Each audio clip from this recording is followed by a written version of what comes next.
Okay, and welcome everyone. This is the Project ECHO Care of Older Adults and the Kentucky Coalition for Healthy Communities. Most people are probably really comfortable with Zoom. A few tips that the mute button and the video button are in the bottom left-hand corner of your screen. Leaving your video on does help create greater connection and community. So we do appreciate if you're able to leave those on. We do recognize that sometimes you are not unable to leave those on, or you have low bandwidth and you can turn them off with low bandwidth, and it does seem to help. There is a call-in number there on the bottom right-hand side of your screen. If you need to call in, you can call in from your phone and use that meeting ID. So if you think you want to take a picture of that, you can do that now.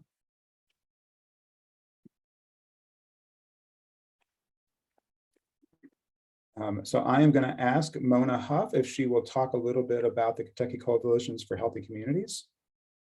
Okay, well, welcome everyone. We're so thankful that you've decided to spend a little time with us today.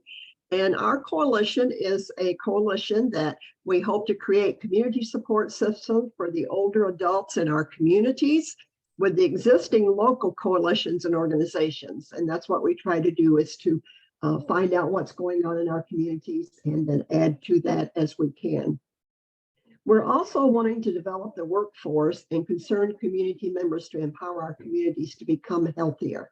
And as we transition over into our Kentucky Coalition for Healthy Communities right around the 1 o'clock hour, I will talk a little bit more about how we do that. So thank you for being here. Thank you. And a little bit about Project ECHO. It was started at the University of New Mexico by Dr. Sanjeev Arora.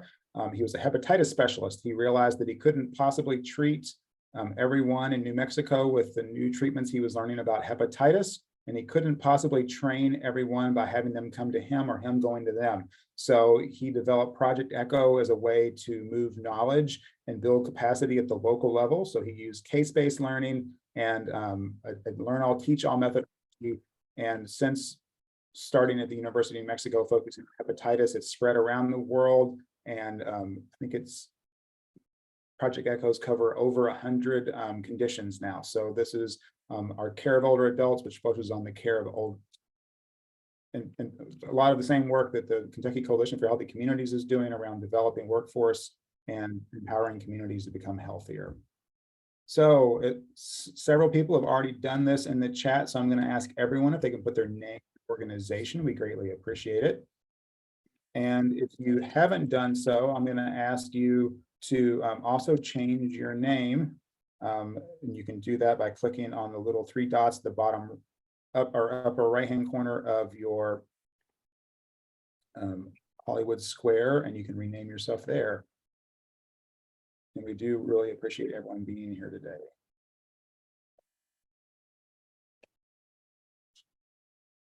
So at the end of today's session, you can receive a 1-hour certificate for today. We do require you to be here for the entire session and to complete a short session survey at the end of the Kentucky Coalition for Healthy Communities. So today it is my pleasure to introduce Dr. Robertson Nash. I met Dr. Nash when I was in Vermont. We have a mutual friend. I'm friends with his son. And when I asked Dr. Nash what he did, his son chimed in and said, well, he lives in Nashville and he does a lot of work around HIV.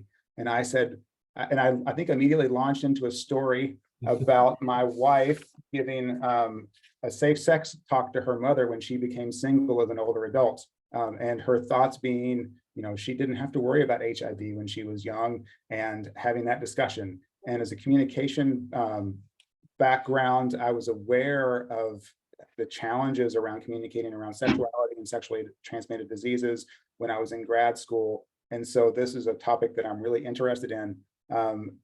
Dr. Nash believes that conversations around social justice and the conversations we should be having are the conversations we should be having. He is a nurse practitioner with an MBA and a PhD in clinical nursing research.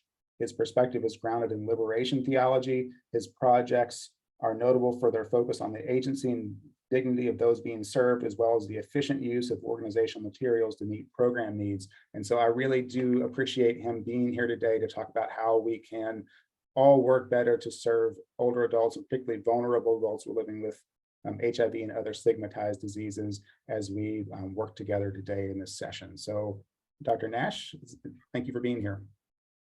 Good morning. Thank you, Justin, and thank you everybody for attending this session. It's a real pleasure to be here.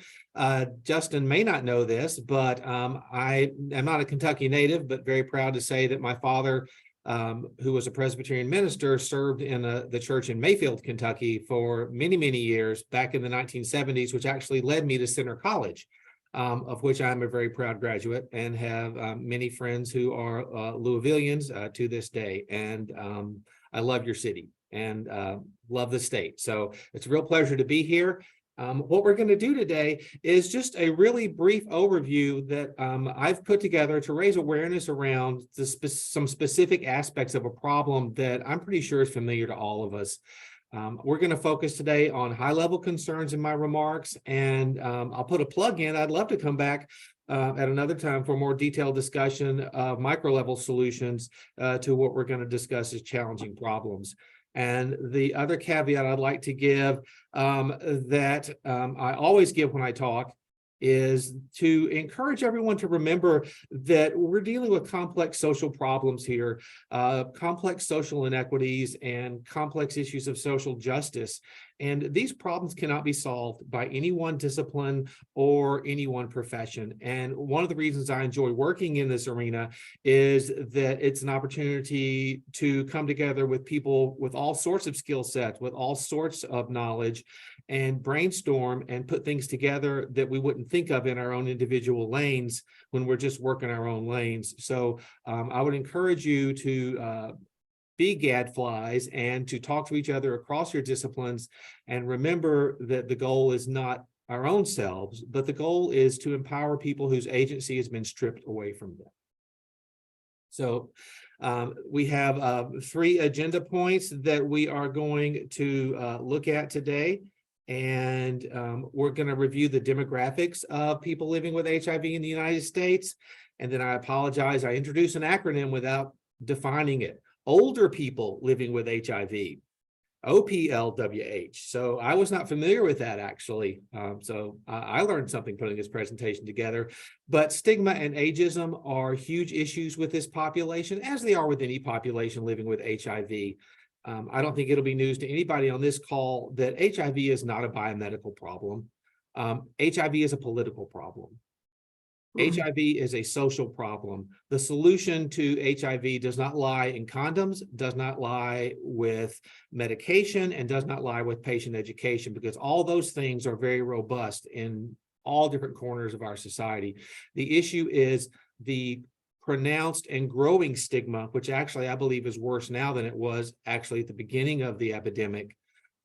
Lines are hardening, and laws are being passed, very aggressive laws that very intentionally stigmatize the people who we're trying to take care of. So those are big deal issues that we have to face straight on. And then the solution to those problems, I've always believed, and I'm going to talk a little bit from my own clinical experience at the end of the talk, is that none of us can write a prescription to solve poverty. None of us can write a prescription to solve willful ignorance or discrimination or homophobia or racism or any of that horrible stuff. But what we can do, and what I have done, and what I believe is the best or better approach, is to identify individuals who are struggling to succeed in that toxic environment and empower them over time with love and community and tools that we know from our professional work to better advocate for themselves in a society that's hostile to their existence. So just wanted to give you a couple of slides, a quick overview about demographics. This is 2020 information from a website called AIDS VU. And if you like visualization, AIDS VU is the site for you. They have fabulous county level data that they're able to map. And you can go on their site and you can query if you just want to see your state, your county, you can find out all sorts of cool stuff.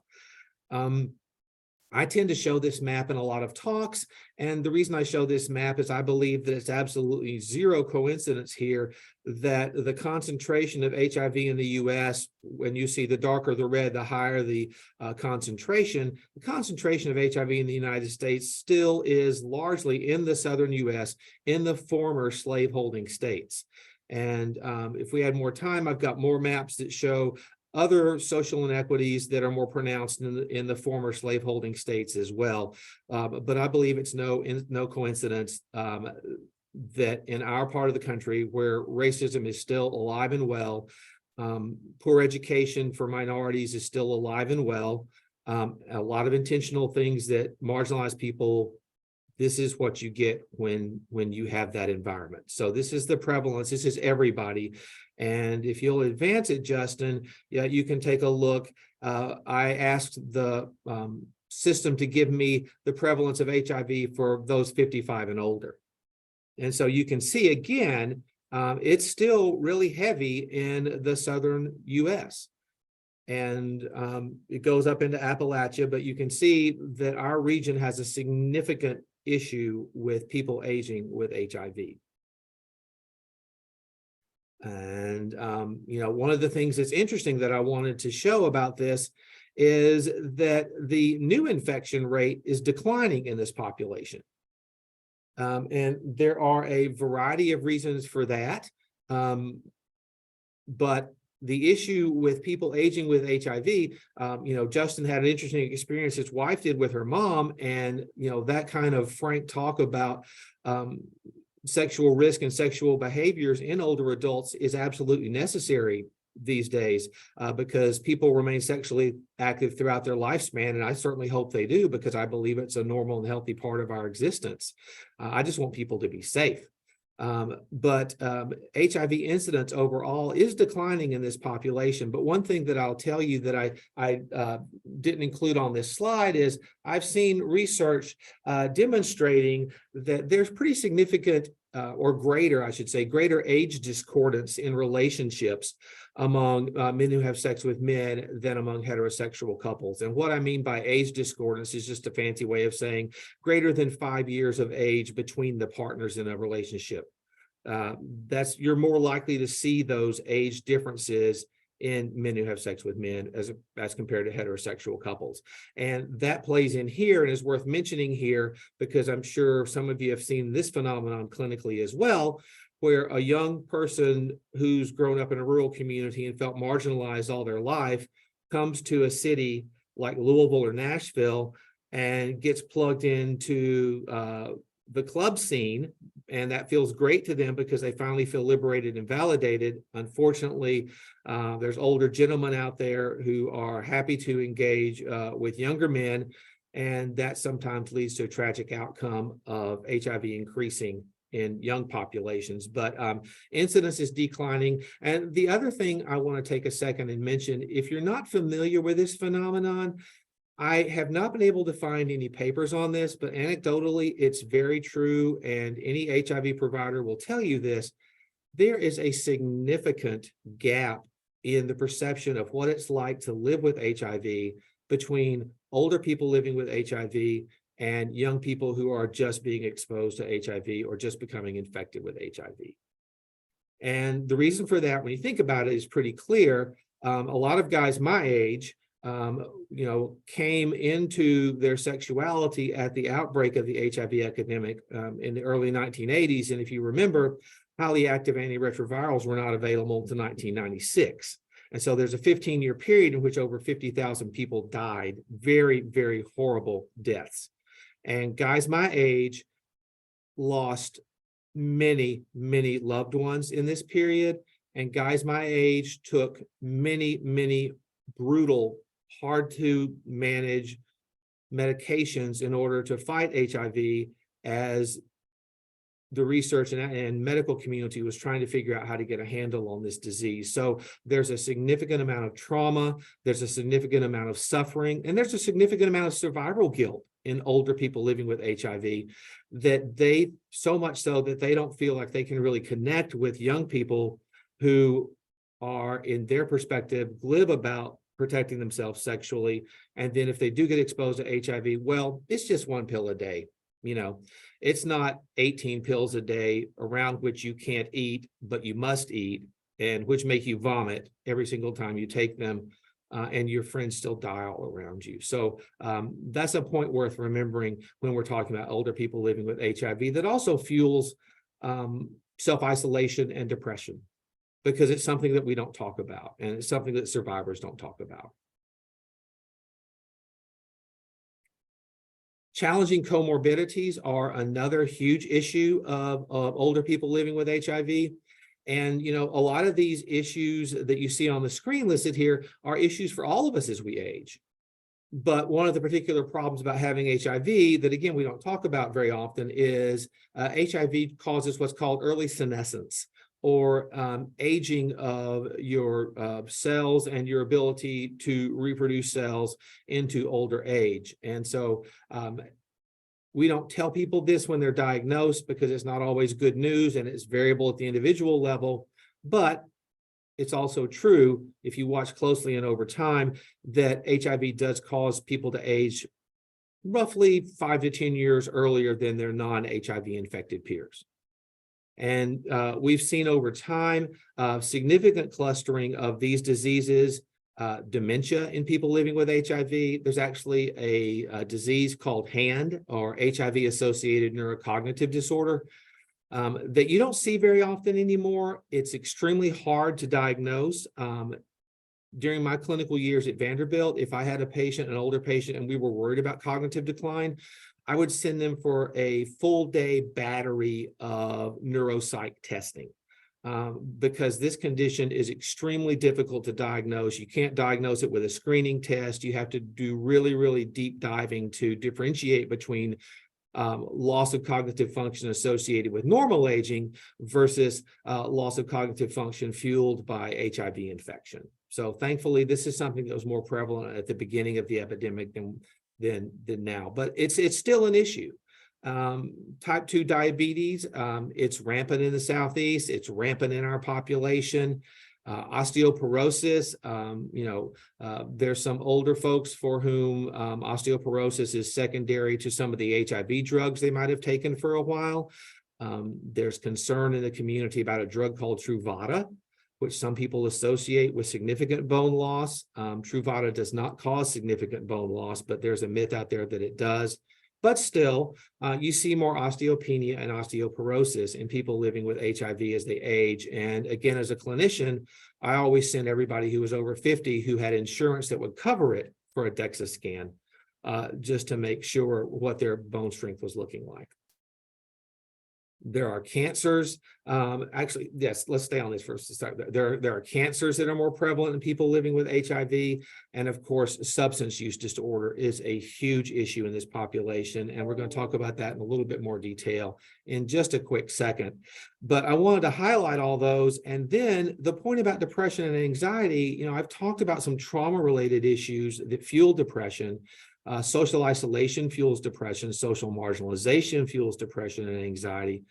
But all the diseases that are listed on the slide above the depression and anxiety are also at some level marginalized.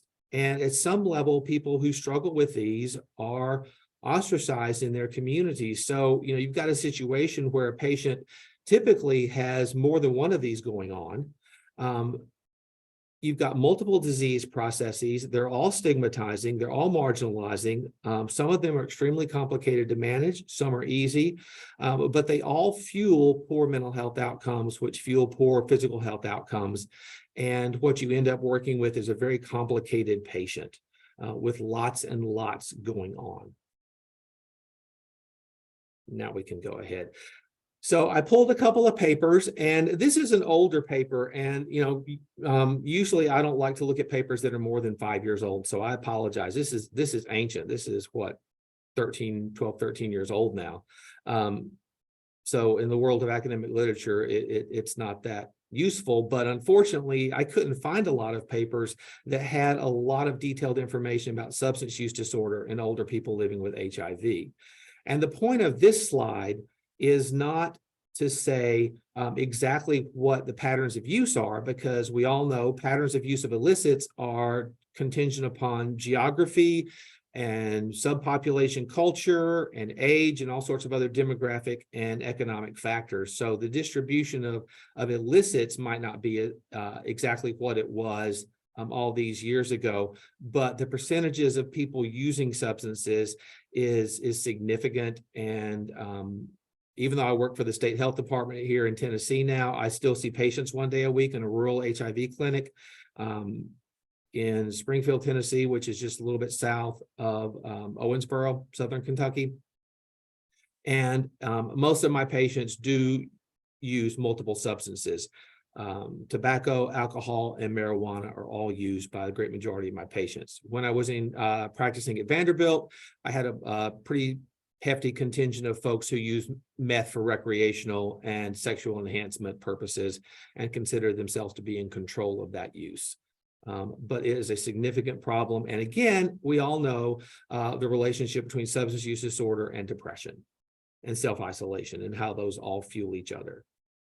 So let's look quickly at another paper. This was for 2014. And this paper, if you're interested in this subject, had a really strong bibliography, really strong set of references. This is a great paper to look at. And it's a little bit newer, 2014.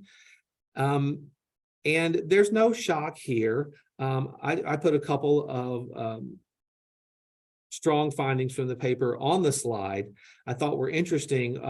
This was not particularly or exclusively limited to men who have sex with men, but you can see in this survey, which was done in New York City, which again is not representative of behaviors in the Southeast necessarily, gay and bisexual men were overrepresented for polysubstance abuse, and heterosexual men were overrepresented for alcohol only or cocaine only use. And then when you look at women, they were overrepresented in either no use or excessive alcohol categories and underrepresented in polysubstance abuse. So I thought that was interesting. And then, of course, again, no shock here to any of us, but the more substances used, the greater the likelihood of missing daily medications. And the other reason that I wanted to highlight this paper real quickly was to make the point that when you're dealing with any patient, as far as I'm concerned, you make the best progress when you deal with that patient and not with a stereotype of that patient. And sometimes it takes time to really understand what's going on with a patient. You know, we're not taught in school the importance of trust in patient-clinician relationships and the fact that that takes time. And I've worked with many people for whom it was a year before they revealed something to me or 2 years before they revealed something to me. And you can't get upset about that. You have to understand what people have been through in their lives, what they carry with them every day. But we also have to be able, once we build that trust, to individualize or fine-tune the care that we deliver to the patient that meets their specific problems. Because again, not everybody's using everything, and some substances are more likely to cause certain problems than other substances. You know, marijuana is more associated with depression than crack. So let's pay attention to that. That's the point I'm trying to make here. And so when you talk about what to do with very complicated patients who are aging with a disease in which they're socially marginalized, they have trauma, they have guilt. A lot of them still to this day have not disclosed to any single person. And can you imagine having to carry that and listen to the things that people are likely to say in public about people living with HIV or even people who are homosexuals? You know, all you got to do is turn on the national news and listen to our so-called political leaders go on and on about people's sexual habits. And it's just disgusting, in my opinion, and nobody needs to listen to that. But back to our topic at hand, I wanted to include this slide. And again, this is a really good qualitative paper. This is a long paper. The Journal for the Healthcare of the Poor and Underserved is a great journal. And I chose this paper for a couple reasons. It focuses on the needs of African-American women. And the needs of women living with HIV are significantly overshadowed by the needs of men living with HIV. And we really don't pay enough attention to older women or to women in general, as far as I'm concerned. living with HIV. But what I wanted to highlight from this paper was not the quotes from the participants, but the fact that there are multiple kinds of support that we can offer our patients, we can offer our clients. And the cool idea for me, my takeaway was, okay, we've defined discrete categories of support. And so what that means is that we can, again, target interventions based around the specific kind of support that a patient needs. And I won't go into any of that further, but if you'll go to the last slide, I want to speak really quickly about, and we'll skip this. It was just an example to ask you, to quiz you about different kinds of support. I just want to let you guys know quickly before I wind this up that when I was practicing at Vanderbilt, I set up a first in the nation clinic to provide comprehensive care for traumatized, marginalized people whose life experience has left them unable to advocate for themselves. And rather than seeing them once every 6 months for 15 minutes, I saw folks for an hour a month. We talked about primary care, mental health care, social and environmental situations.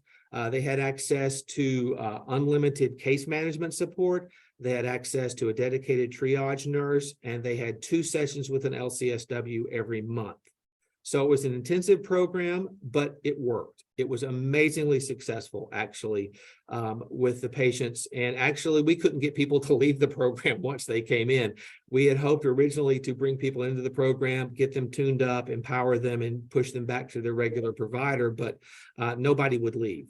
And one of the big findings from this work is that there's always going to be a subset of your clinic population, your client population, who struggles more than everybody else.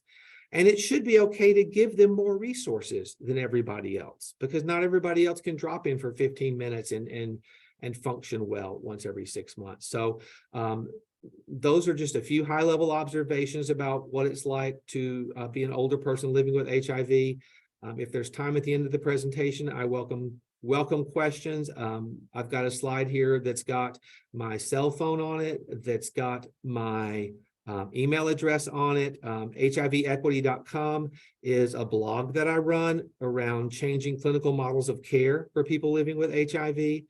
And I would be more than happy to speak with any of you individually, and more than happy to engage with you as a group. I think you're spot on with the model you've got, and I'm thrilled to be able to be a participant in your dialogue. So thank you very much. Thank you so much, Dr. Nash. We do have a few minutes for questions. Does anybody have a question or something you'd like to ask Dr. Nash?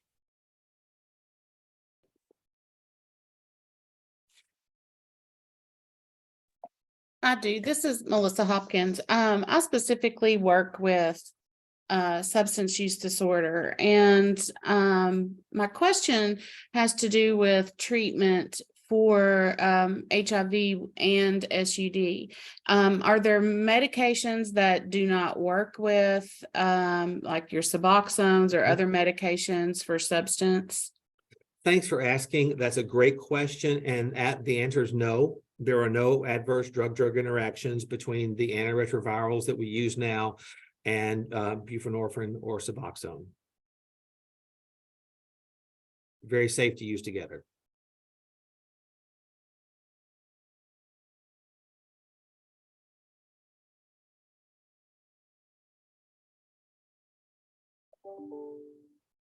Other questions?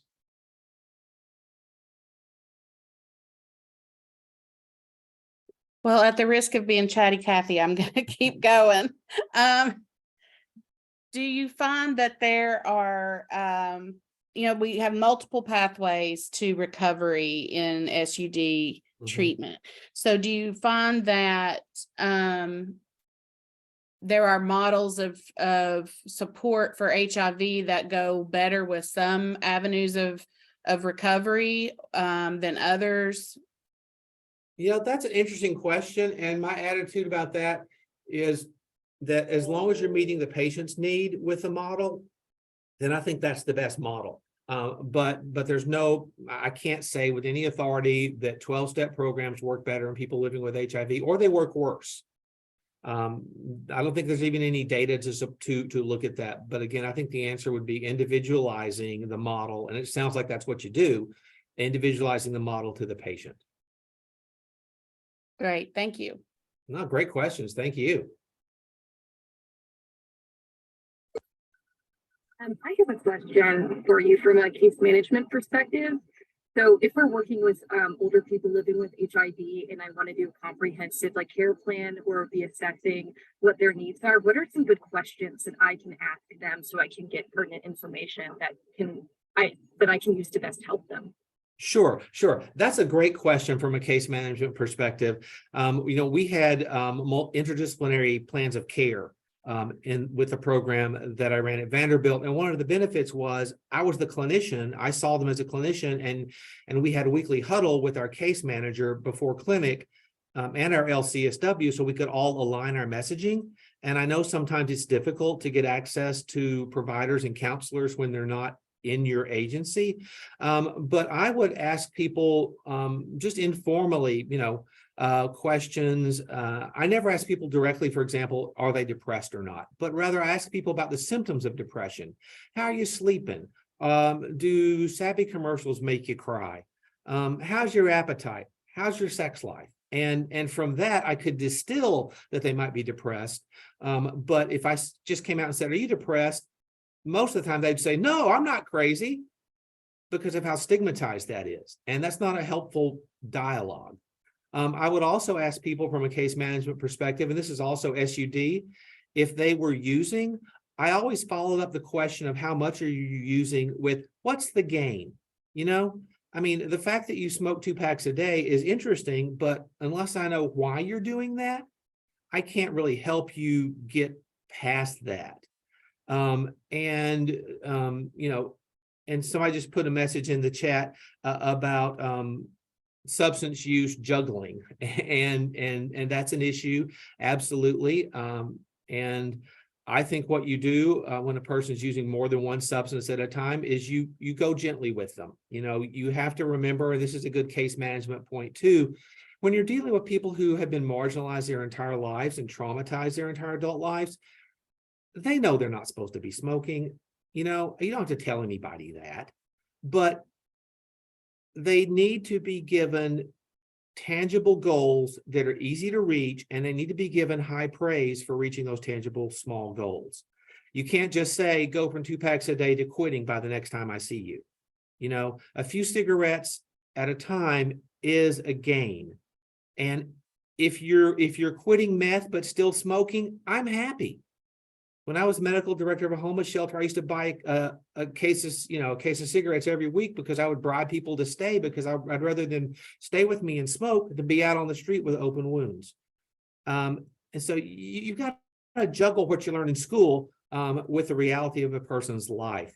And I would also ask questions, just try to contextualize questions in language people can easily understand, and try to minimize the embarrassment. Where'd you sleep last night? When's the last time you had a solid meal? Looks like you might need dentures. Just talk to people and not make things sound so formal and putting distance between you as questionnaires usually sound. So I hope that helps a little bit from a case management perspective. Happy to talk more offline if you'd like to reach out.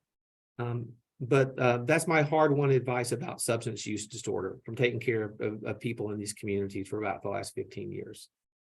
That's perfect. Thank you so much. Thank you. And I'm going to ask a really quick question from the chat, and then we're going to need to move on. So if a client is seeking support but wants to make small steps, then would you mention the first step would be attending a meeting, or what would be your first step? I think the first step might be attending a meeting. COVID has made that hard. Social isolation makes that hard. I think it's important, whether or not you attend a meeting, though, that a person who's trying to make a big life change like this identifies a support person. And, you can do that in the context of going to a meeting, but you don't have to. And for some of these people, extreme social isolation is the norm to protect themselves, to protect their emotional selves from the pain that happens when they open up. And they may not want to go to a meeting, but they may say, hey, my friend Rob might be willing to support me and help me. So I'm going to talk to Rob about this, and I'll let you know next time I see you. That's an example of a very small step that would get big praise from me. Thank you. So now we're going to transition to our case presentation. And so Dr. Sam Cotton is going to be taking recommendations from the case that she's presenting. So It's double duty today, everyone. and Hi. and just be aware of the time, so we can leave plenty of time for discussion, because I think there's going to be a really rich discussion. Yes. So the case that I'm presenting today, really the primary issue that we were finding with this particular patient is we really needed to work with him on better managing his social isolation. This really started for him during the pandemic, but has continued since. And in particular, the depression and anxiety that have been associated with the social isolation piece. So our primary questions for today are, how can we make sure we're addressing all the needs of him in particular, but in general, I'm sure that a lot of us have patients we're working with or clients we're working with who are in similar situations where, we had the crisis during the pandemic of being socially isolated, but a lot of the ramifications of that have continued for a lot of our older adults. And then additionally, how do we make sure that, whole health is being addressed for him, that socialization piece as well. So those are our primary questions for this case today. Next slide. And this particular patient, and I was very struck by what Dr. Nash presented actually, because in addition to having or living with HIV, he also has dementia and a number of other chronic conditions that he's really struggling with, including, I just want to throw out some things that he's dealing with: non-alcoholic fatty liver disease, type 2 diabetes, dementia, and then having issues with anxiety as well, which has been a really big struggle for him. Again, both during the pandemic, but a lot of that has continued as well. Next slide. So just a little bit of background on this particular patient. He was originally referred to our PEARLS program. And for those of you who are on the call today who are not familiar with PEARLS, that's persons engaging and acting and rewarding lives. And that particular program is really focused on introducing what we call some of those foundation behavioral health interventions with patients, really helping with that goal setting for some of those areas of their life that they might be struggling with.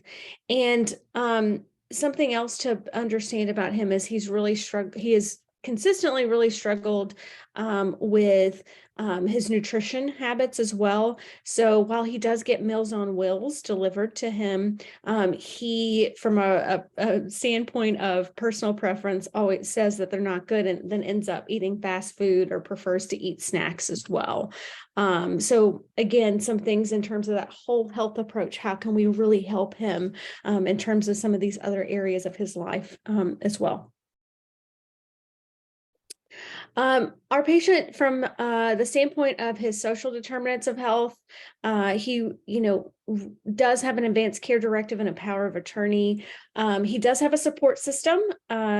His daughter and or his ex-wife help him in navigating to his appointments, really providing him with that support. But again, I want to reiterate that, from that social isolation standpoint, outside of them, he's really struggling to connect with others. And from a financial stability standpoint, he is able to afford or pay for his needs and wants. So economic stability is not necessarily an issue for him at this juncture. He does live in an assisted living facility. As I mentioned earlier, he has adult daughter, who helps with some of his ongoing needs. And then also with his ex-wife is very much still involved in his life as well. He's in what we would say the earlier stages of dementia, and is still able to take care of himself for the most part, and is able to engage. What we were noticing with him in the beginning of our work is that he was kind of struggling with, again, some of those basic areas of his life where he needed additional support. And then sometimes following communication, especially if there's a large group that he is at the nursing facility that he lives at. If there's a large group present, really kind of navigating all of those different conversations is sometimes difficult for him given his dementia diagnosis. He also, and again, I was very struck by Dr. Nash's presentation because there's a lot of things related to what he mentioned related to those comorbidities with living with HIV that this particular patient's dealing with. He has in the past struggled with substance use disorder. And since our involvement with him has been going to virtual AA meetings, he's now going face-to-face too, in addition to that. But again, still complains about some of that social isolation piece and not feeling really connected to others in the group. He has also had some issues with medication adherence in the past. And that's something that the healthcare navigator is working with him on, really struggling with remembering to take his medications in particular. And, they worked together as part of the team to kind of navigate some of that. And then the nutrition piece, because he does have an affinity for fast food. And we obviously know that that's not always the healthiest option. In terms of access to health services, he is doing fine in most of these areas and also reports that he has a good rapport with most of his team and providers. And he works with his healthcare navigator very closely to really focus in on some of those risk areas. Again, things like that nutrition piece, the social isolation piece, really working on some of those goals associated with his overall care. He does live alone within his assisted living facility, so he does not have a roommate. With our navigator, who is not me, I should have started with this. So I actually worked with the healthcare navigator, working very closely with him and oversaw some of the work that she was doing with him. And she was, as part of her work, able to do a virtual home visit with him to better understand some of those things related to the environment, where there falls risk in place, things like that. And really, there's not many issues in that respect. The other thing in terms of that holistic collaboration piece is that, it's really important, I think, for our team to maintain that contact with his support system, especially as he's going through the journey of dealing with having this dementia diagnosis, because that was a relatively new diagnosis when we first started working with him. And so really helping to better with him and his support system, better understand that diagnosis and what that means for him, but also really staying in contact with him so we can provide, again, that overarching care for him from all the aspects that he might need support in.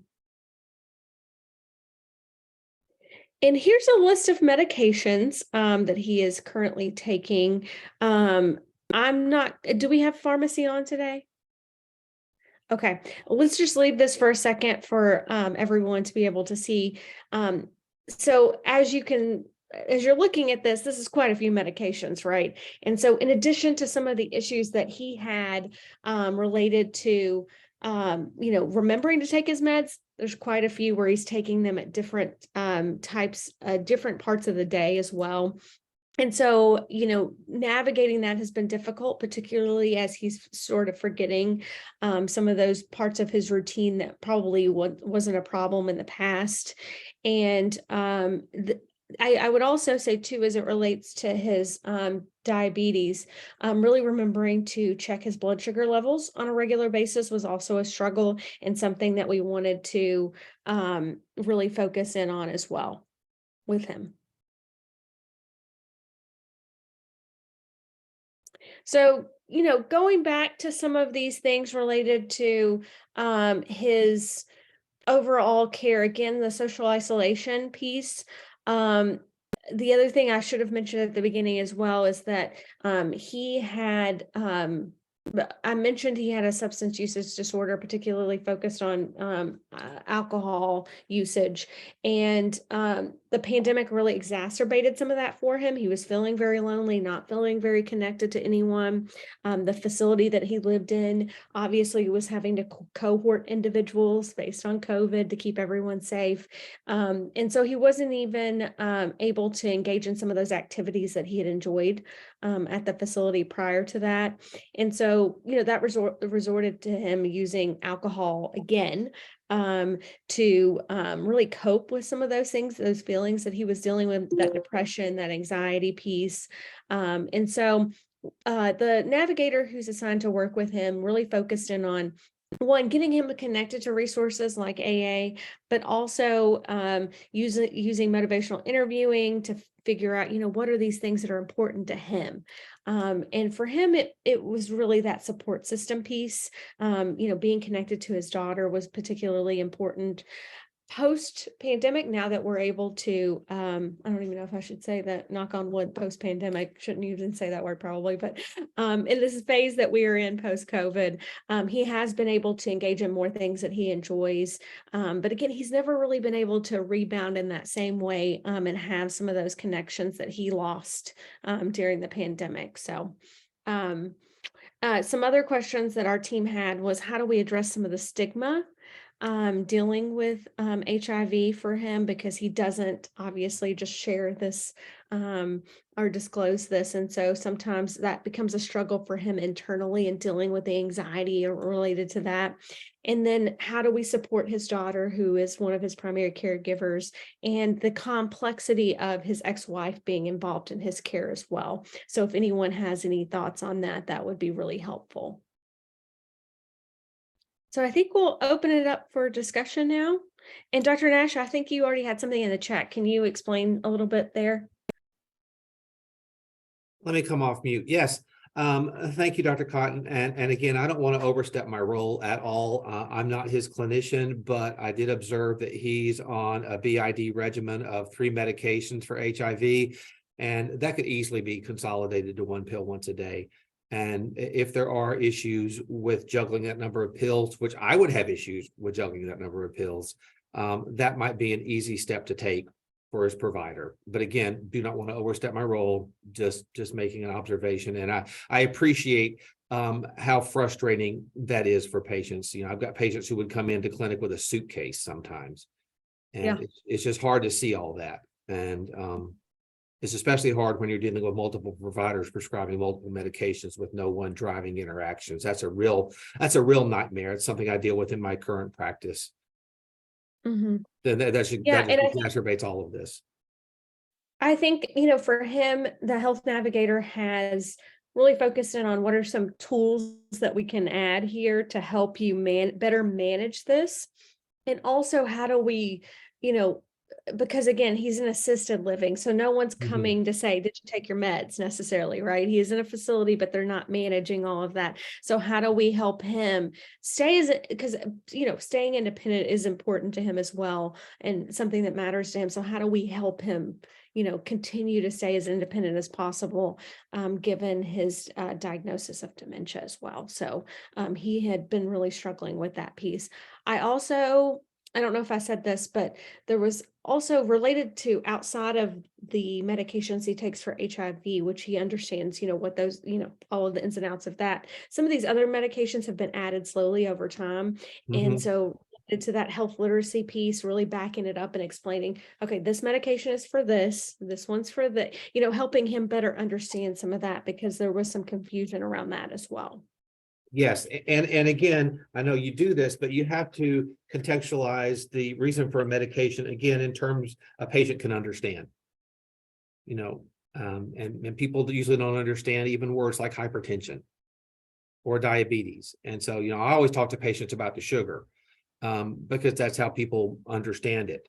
And I'm not trying to patronize or infantilize anybody. I'm trying to communicate with somebody. And if I use my professional language, it really doesn't get me anywhere.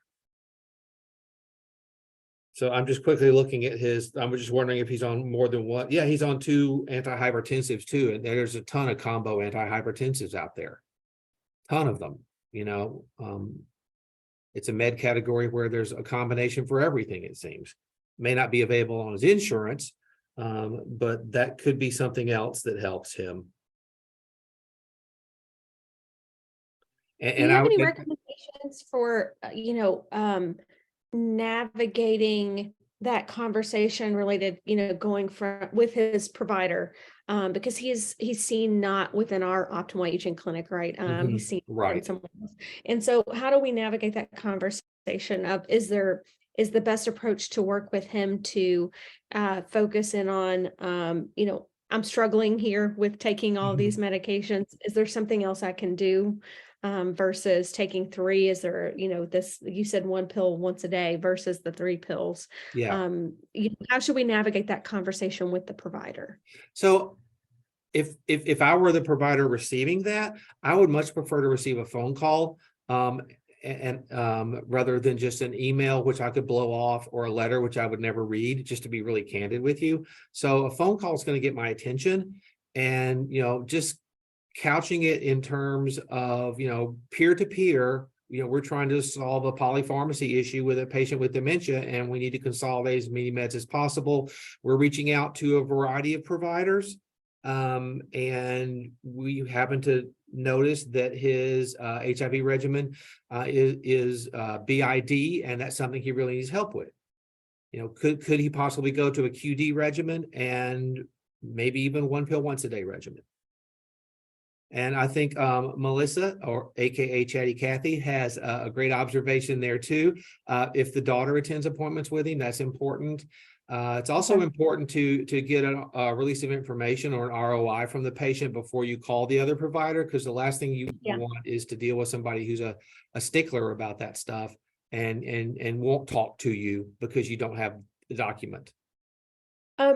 To Melissa's question about, does the daughter attend med appointments with him? So she and her mother, who is the patient's ex-wife, provide transportation to him. I don't think they always go into the actual the visit with him. Yeah, and he may not want them to. Yeah, and and again, I help supervise the navigator who's working more closely with him. So I would have to kind of investigate that a little bit further. It could be that it's not something he wants them to do. He just needs help with the transportation piece. And so they leave it at that. But we will have to uncover that, because I do think as we're starting to see more issues related to him being confused by conversations, or being, not always understanding everything that's happening related to his care, involving them as his caregiver team more, and working with him if it's a reluctance on his part to better understand some of that. I'm wondering if he's participated in the virtual friendly visitors program, or does he have like the technology capacity to do something like that to help with some of the social isolation? He does have the technology for that, because I know the health navigator working with him for Pearls, when they first started doing Pearls, it was kind of the height of the pandemic. And so they were using Zoom Health for that particular modality.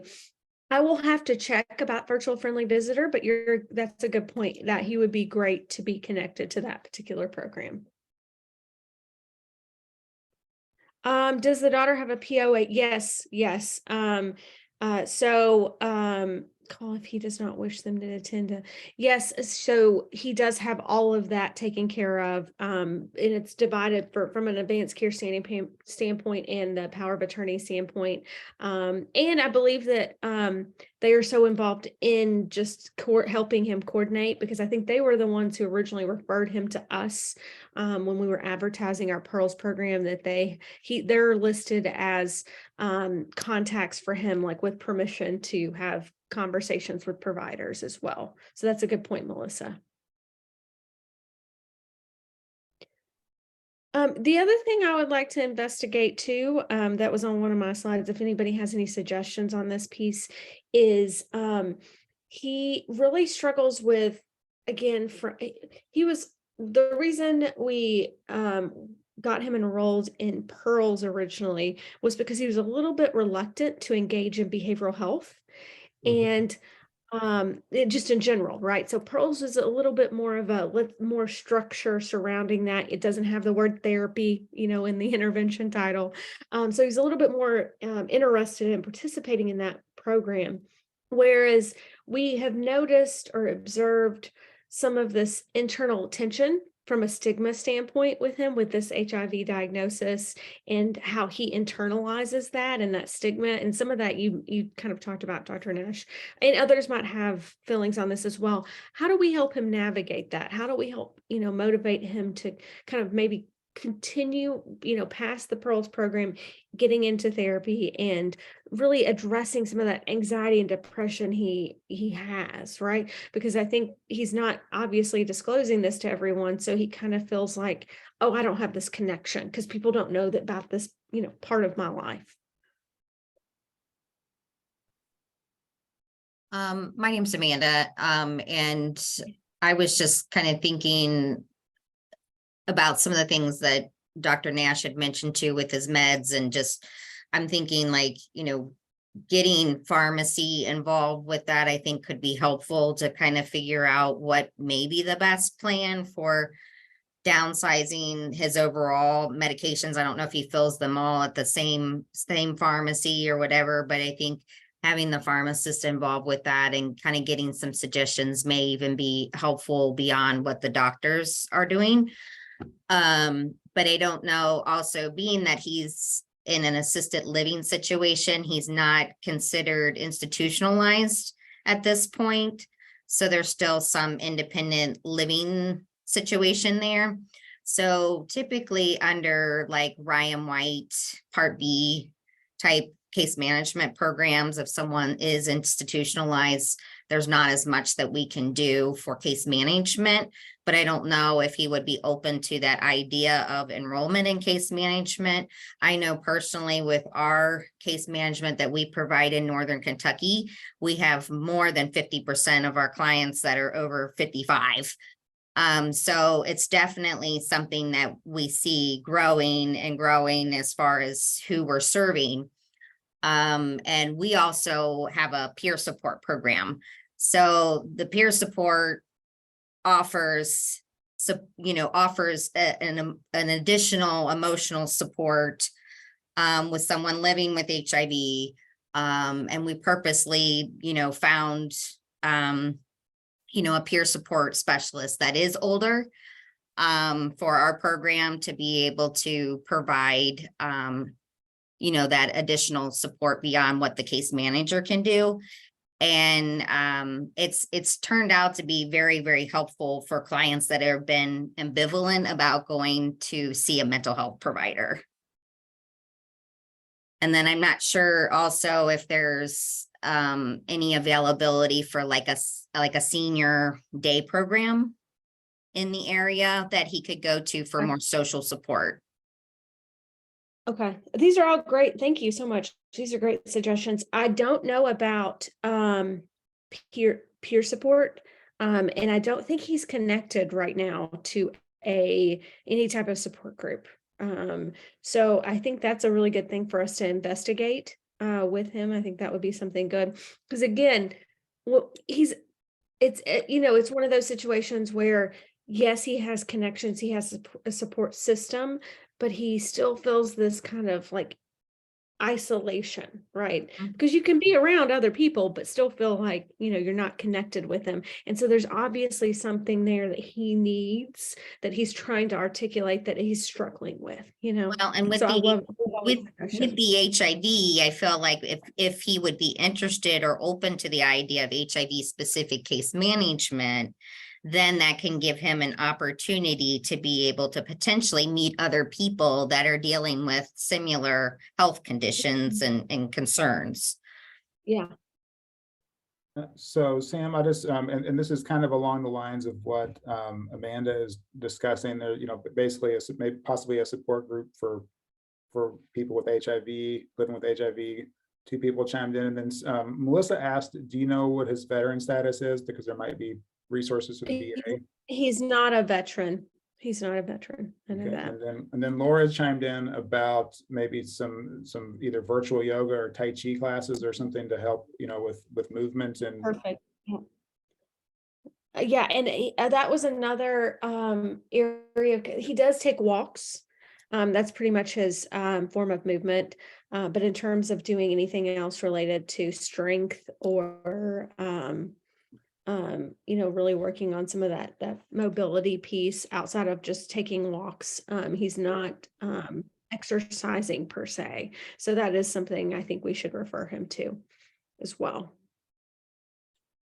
And we do have a little bit of time for any additional questions or suggestions, and then we'll transition to the Kentucky Coalition for Healthy Communities. Anything else? I think Jessica is asking what's his number one goal right now, and I would say one, staying as independent as possible, but two, being able to spend time with his daughter. Really that's one of his anchors, is that relationship.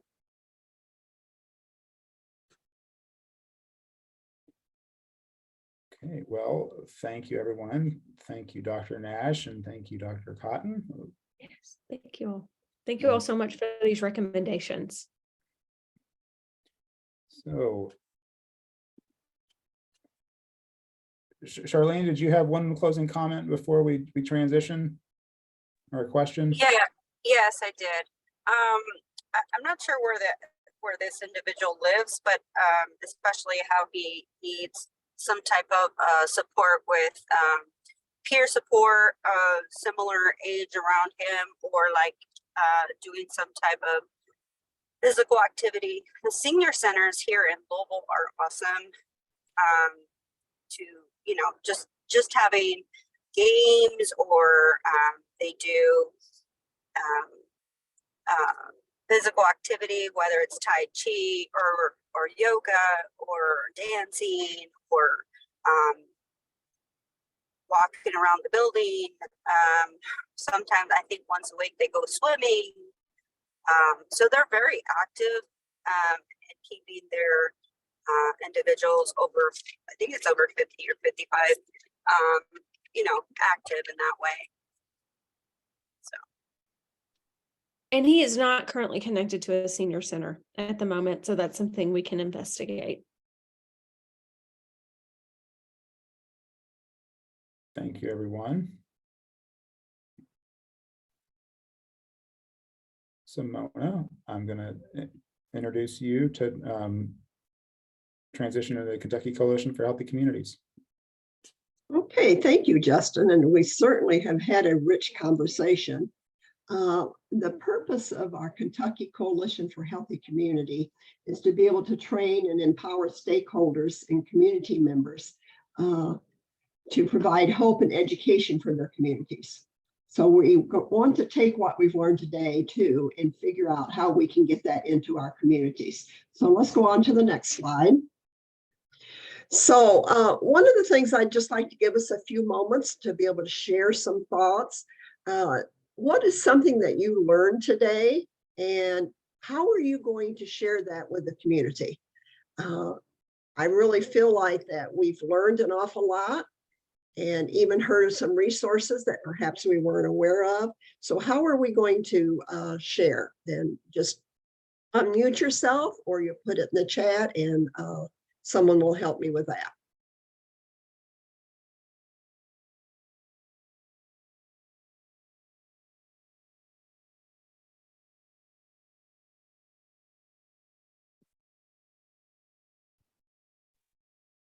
Something that I learned is just how multifaceted these people's lives can be, and particularly if someone has something that is very sensitive, or they don't feel like they can share with others, or they have substance misuse or anxiety or depression, how all that can play a role in their overall well-being and their ability to get appropriate care and connection. Yes. And so how are we going to be able to share these thoughts with the community? How are we going to help our communities to see some of these problems? And the one thing that I think we could even add to that, Justin, is the fact that COVID started some really isolation situations. And I don't know if it's a combination of folks just kind of getting used to being isolated, and or there's still some fear about getting out into the community. And so how are we going to overcome some of this?